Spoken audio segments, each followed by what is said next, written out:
Now I want to talk about hospital funding if I got into politics and what I would do about hospital funding. And lots of other fundings in other areas, but I'll just go with hospital funding first. Is that I'll use the same rules as what I said earlier in the other clip about hospitals. We're pretty close to it, try to get to it, because all hospitals should at least run by the same rules and how they look and stuff. And what other rules they have in it. But they should have main rules. And so, what I'll do is I wouldn't give funding. This is what they should do when they go to give funding.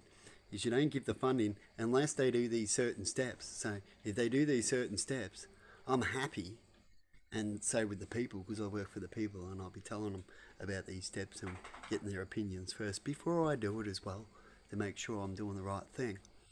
And they'll be happy to agree with what I said before you get funding. And so it pretty much should happen then, shouldn't it?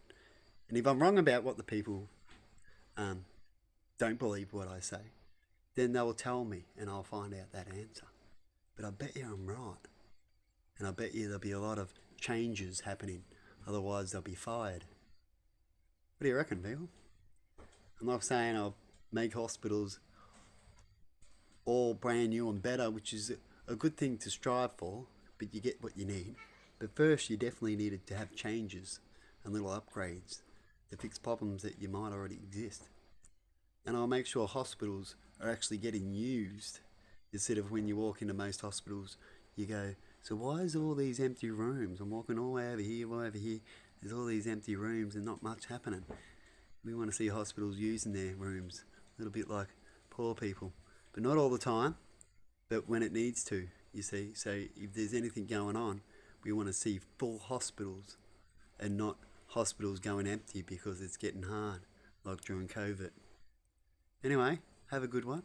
And that means we'll be able to do all operations no matter what. And we'll keep everything trucking, right? Because we're strong and tough people and get shit done straight away. And when it comes to diseases, well, that's not too hard. We'll make up rules and then keep trucking, right? And hopefully not rules that stop life from working because they're not good enough rules, you see. Anyway, have a good one, people. And we all have our free will.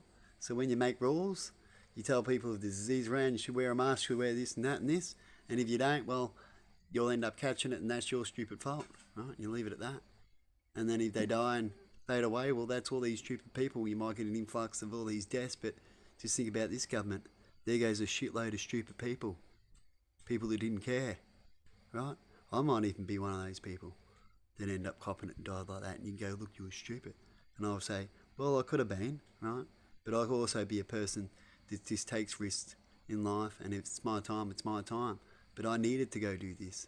And that's why I did this, because I did this and I did that. And I guess that's my problem, isn't it? That's what freedom is. But if you take it from me and say I need to wear a mask, you're going to beat the shit out of me, like governments have done before, including this one, because if you're not wearing a mask and you're in a park, he's taking people's free will. So how do you reverse things like that? You got payouts for that. Did they get nothing and just get an apology? Okay, sorry. Governments look good and work really excellent like that. Have a good one, everybody, and see you later.